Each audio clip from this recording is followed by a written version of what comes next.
थोड़ा सा पहले मैंने ये वर्कशॉप दी थी, तो आई थॉट कि यही इसमें से जो क्रक्स है वो मैं क्योंकि हमारे पास इसमें टाइम शॉर्ट है इस सेशन में, तो मैं थोड़ा सा शेयर कर दूंगी। दो चीजें आप लोग अगर हम लोग उसके ऊपर ग्रिप कर लें, नंबर 1 इज डाउ theory and number 2 is RSI, relative strength index, जो इंडिकेटर है।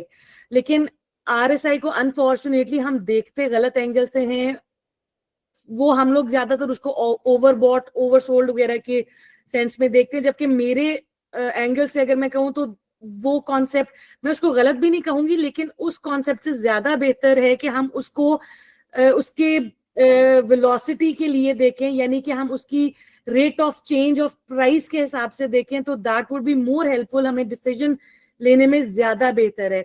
सबसे पहले डाउ थ्योरी पे मैं आप लोगों को बताऊं कि जितनी आप लोग रिसर्च कर सकते हैं इसके ऊपर कर लें, क्योंकि इसको, इस थ्योरी को मदर ऑफ ऑल टेक्निकल्स कहा जाता है।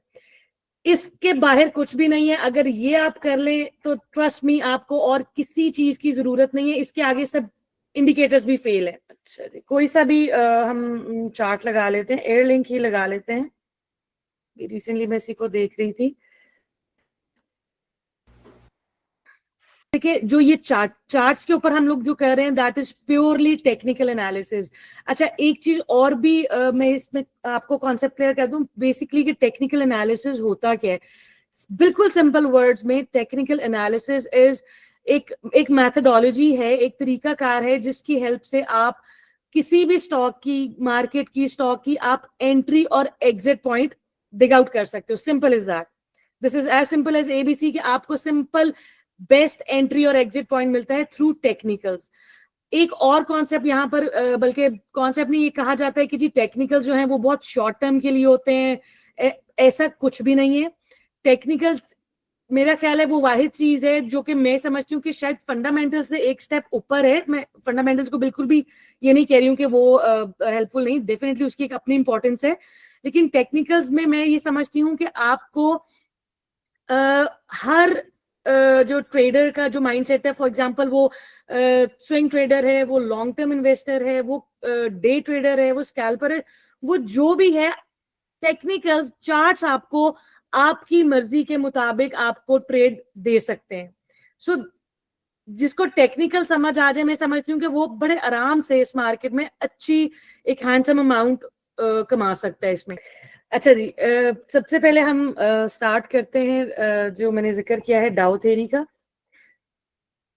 डाउ थ्योरी में, डाउ थ्योरी एक्चुअली एक वो ये फाइनेंशियल एडवाइजर था, उसने ये डिवाइस की थी और इसके नाम से आगे चल रही है। मैं इसके बिल्कुल आपको समरी बताऊंगी, क्रक्स बताऊंगी, इसकी बहुत ज्यादा डिटेल में नहीं जाऊंगी because again we have time limitation. अच्छा, डाउ ने 3 सिंपल प्रिंसिपल्स दिए थे, तो सॉरी, बेसिक इसका जो प्रिंसिपल था डाउ का वो ये था कि वो कहता था कि हमारे पास जो इस टाइम शेयर प्राइस है, जो करंट मार्केट प्राइस जो चल रही है, दैट डिस्काउंट एवरीथिंग। यानी कि सिंपल वर्ड्स में, इस प्राइस में जितनी उस कंपनी से रिलेटेड जितनी न्यूज सर्कुलेट कर रही हैं, जितनी इनसाइडर्स हैं, सब कुछ उस प्राइस में रिफ्लेक्ट हो रही हैं। एक तो ये इसका जो बिल्कुल बेसिक प्रिंसिपल था। अच्छा, इसने 3 ट्रेंड्स बताए मार्केट के। सबसे पहला जो हम लोग कहते हैं कि जी अप ट्रेंड है, वो थोड़ा सा नीचे जाता है, हम शोर बचाना शुरू कर देते हैं जी डाउन ट्रेंड है। सिंपल आप ट्रेंड को समझें, जो डाउ ने समझाया, उसने ये कहा कि आप एक पॉइंट पे खड़े हो, यहां से प्राइस जो है वो थोड़ा सा बढ़ती है, फिर थोड़ा सा नीचे आती है, इसको हम रिट्रेसमेंट में बोलते हैं, लेकिन नीचे आती है, इतना नीचे नहीं आती है कि ये इसका जो पिछला लो है इसको तोड़े, बल्कि वो यहीं से ही वापस जाना शुरू हो जाती है और इतना ऊपर जाती है कि जो पिछले इसने हाई लगाया होता है इसको तोड़ के ये ऊपर जाती है, फिर नीचे आती है, फिर थोड़ा सा रिट्रेस करती है, लेकिन इतना करती है, इतना करती है, लेकिन इतना ज्यादा नहीं करती है कि इस लो को तोड़ दे, बल्कि ये यहीं कहीं से वापस ऊपर चली जाती है और फिर पिछला हाई ब्रेक करती है और ऊपर जाती है और इस तरीके से एक मूवमेंट बनाना शुरू कर देती है। डाउ ने ये कहा कि जब आपको इस तरह का कोई ट्रेंड मिले तो दैट इज अप ट्रेंड। अब इसको हम थोड़ा सा और बेहतर कर लेते हैं। अगर दिस पॉइंट वाज लो और इसको अगर मैं हाई का नाम दे दूं, जहां उसने हाई लगाया, इसको मैं लो का नाम दे देती हूं। फिर क्या हुआ, जब नीचे आया तो इस लो से ऊपर उसने लो लगाया और वापस चला गया, यानी कि पिछले लो से ऊपर लो, हायर लो, पिछले हाई से ऊपर हाई, हायर हाई, और इस तरीके से ऊपर नीचे हायर हाई हायर लो लगता जाता है। तो डाउ ने ये कहा कि आपको इस तरह का ट्रेंड या इस तरह की मूवमेंट जब किसी स्टॉक में मिले तो वो स्टॉक या वो मार्केट अप ट्रेंड में कहलाएगी। एक उसने ये ट्रेंड आइडेंटिफाई किया, दूसरा उसने आपको ये बताया कि अगर लेट सपोज हम एक हाई पॉइंट पे खड़े हैं, किसी भी एक पॉइंट पे खड़े हैं, वहां से स्टॉक गिरता है, नीचे आता है, एक पॉइंट एक लो लगाता है, फिर वापस ऊपर जाता है, लेकिन इतना ऊपर नहीं जाता कि जो इसने पहले हाई लगाया होता है उसको ब्रेक कर दे, बल्कि यहीं से नीचे आता है और इस लो को तोड़ के मजीद नीचे चला जाता है, फिर ऊपर जाता है, और इस तरह से लो लो एंड देन लगाता जाता है। अगर मैं इस पॉइंट को हाई बोलूं, इस पॉइंट को मैं लो बोलूं, तो क्या बना, इस हाई से नीचे हाई, लोअर हाई, इस लो से नीचे लो,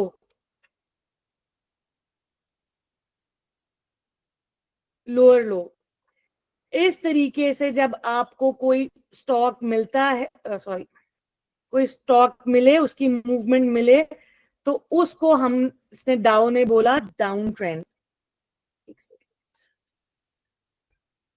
डाउन ट्रेंड, ये दूसरा ट्रेंड उसने बताया।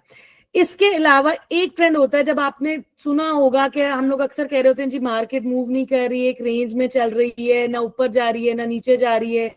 उसमें क्या होता है कि मार्केट या स्टॉक कोई ऑब्वियस हाई या कोई ऑब्वियस लो नहीं लगा रहा होता, बल्कि एक रेंज में चल रही होती है।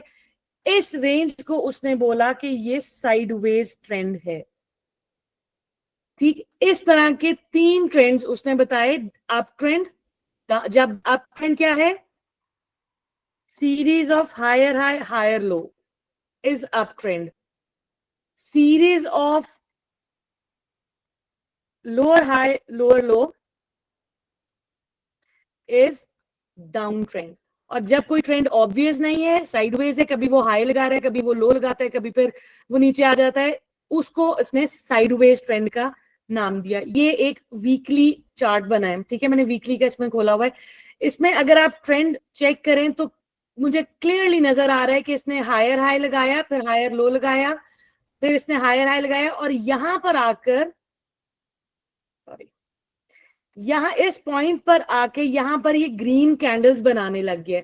सो मैं यहाँ पर एक्सपेक्ट कर रही हूँ कि यहाँ पर हायर लो ये अपना प्रिंट करेगा और यहाँ से ये अपसाइड मूव देगा।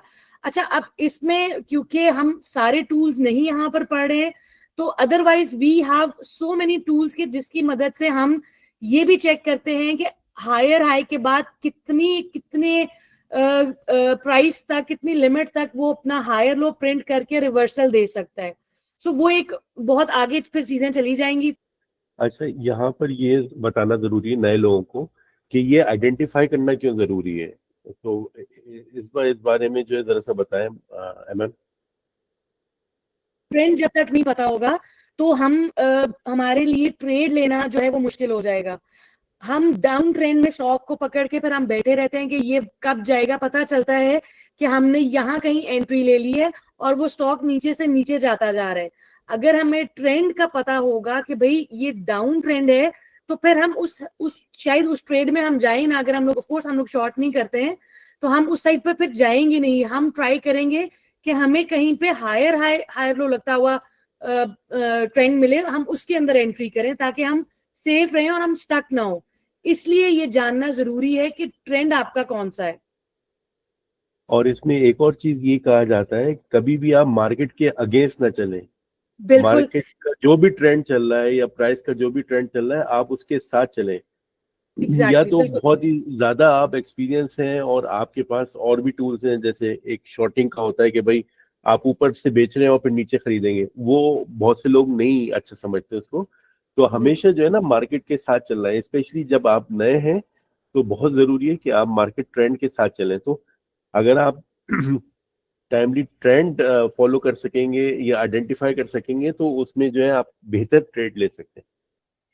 अगेंस्ट द ये ट्रेंड डिपेंड्स। जितना आप बात करें, बिल्कुल आपकी बात ठीक है। देखिए ये अगर ट्रेंड डाउन ट्रेंड है और हम इसके अंदर यहाँ पर बाय करके बैठ जाएंगे तो डाउन ट्रेंड में हम तो अगेंस्ट द ट्रेंड चले गए ना, तो हमने तो स्टक होना ही होना है ना। फिर हम स्टॉप लॉस को रिलीजियसली हम फॉलो करते हैं, फिर हम बैठ के सिर्फ वेट करते हैं कि हमारी बाइंग प्राइस वापस आए, प्रॉफिट तो दूर की बात चली जाती है ना फिर। तो इसलिए ट्रेंड को आइडेंटिफाई करके उसके अंदर अगर आप ट्रेड लेंगे तो इंशाल्लाह ताला हमारा रिस्क कम हो जाता है। अच्छा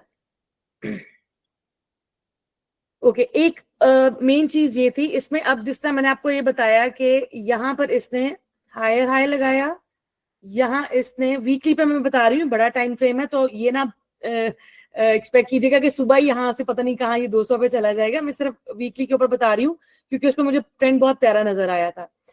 अच्छा, अब ये एक्सपेक्टेड हायर लो मैं इसको कह देती हूँ, ठीक है जी। अच्छा, अब इसमें और बहुत से टूल्स हैं जिसकी वजह से मुझे इस पे ज्यादा मैं थोड़ा सा कॉन्फिडेंट हूँ। अगर किसी को नहीं पता, सिर्फ ट्रेंड को डाउ को वो लेके चलते हैं, तो एक चीज मैं यहां पर आपको बताऊं। देखिए इसमें इस ट्रेंड के हिसाब से आपने, द मेन थिंग इज कि how would you pick the trade. असल चीज तो ये है, देखिए बुकिश नॉलेज हमें हर जगह मिल जाएगी, यूट्यूब भरी पड़ी है।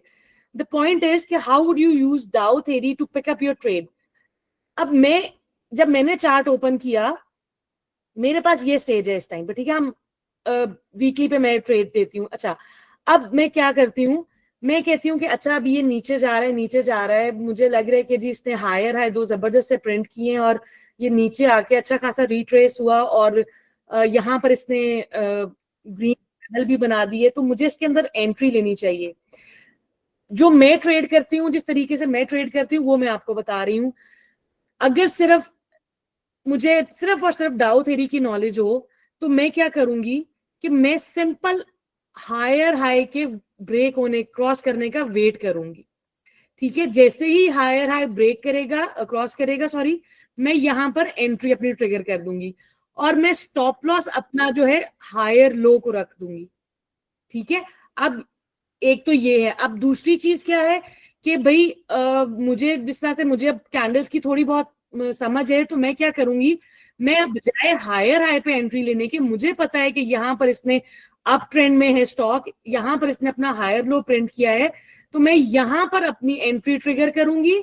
और अगर मैं अब वो रिस्क रिवॉर्ड वाली बात शुरू हो जाएगी, लेकिन फिर भी मैं थोड़ा सा बता देती हूँ कि मैं फिर यहाँ पर इस कैंडल के नीचे मैं अपना स्टॉप लॉस रखूंगी और मैं यहाँ पर एंट्री अपनी ट्रिगर कर दूंगी।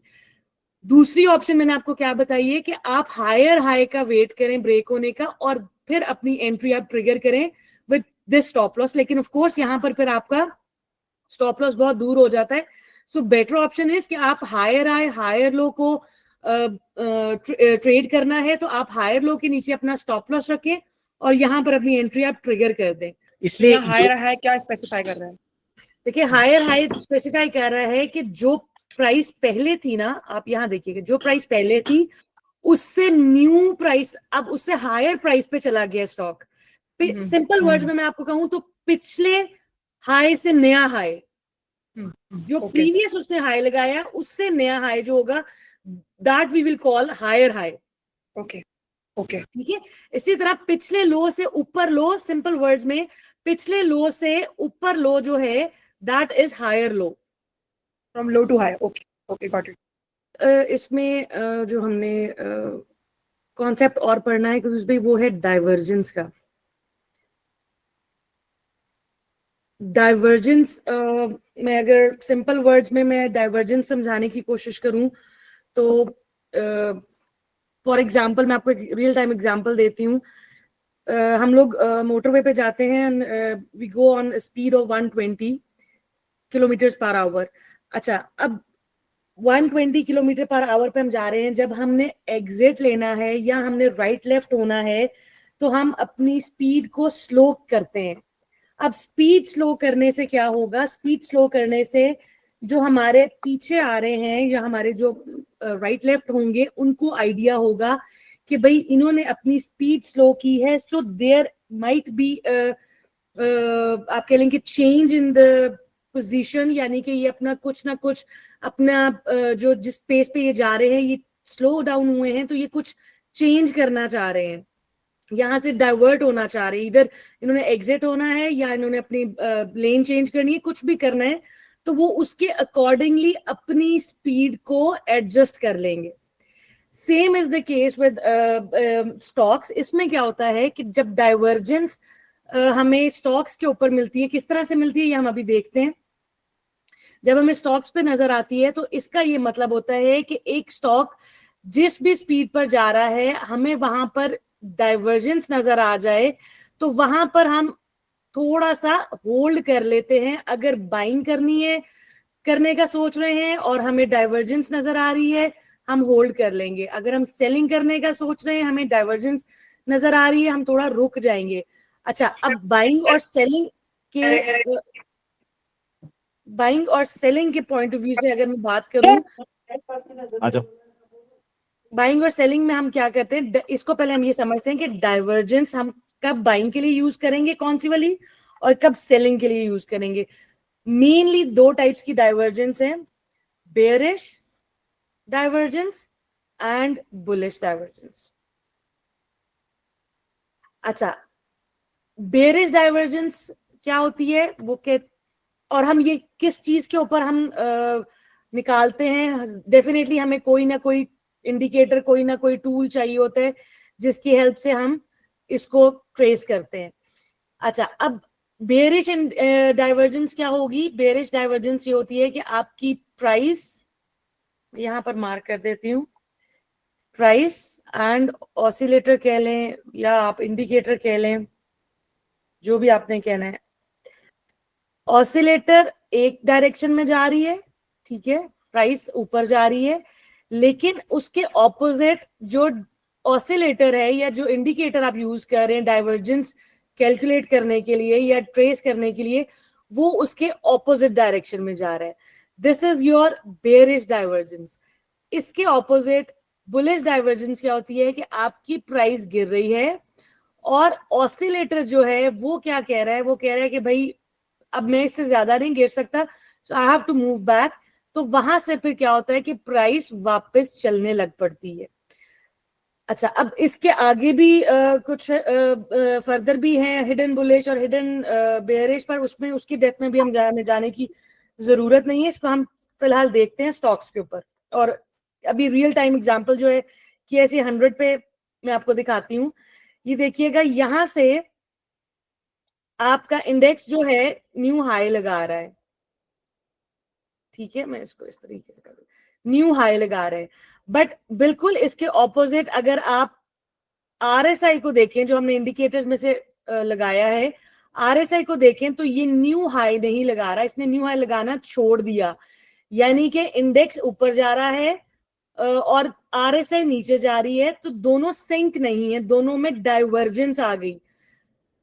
अल्टीमेटली क्या होता है कि प्राइस या इंडेक्स जो है वो उसको ऑसिलेटर को फॉलो करेगा।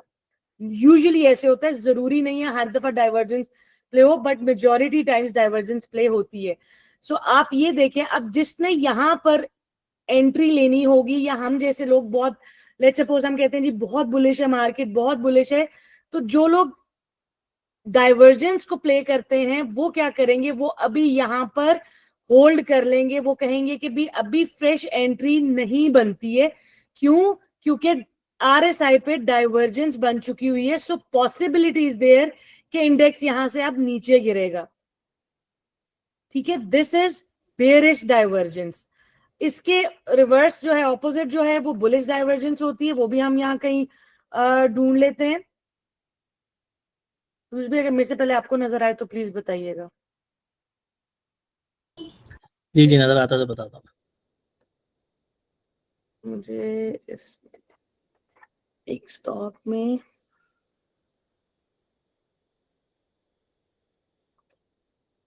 ये देखें,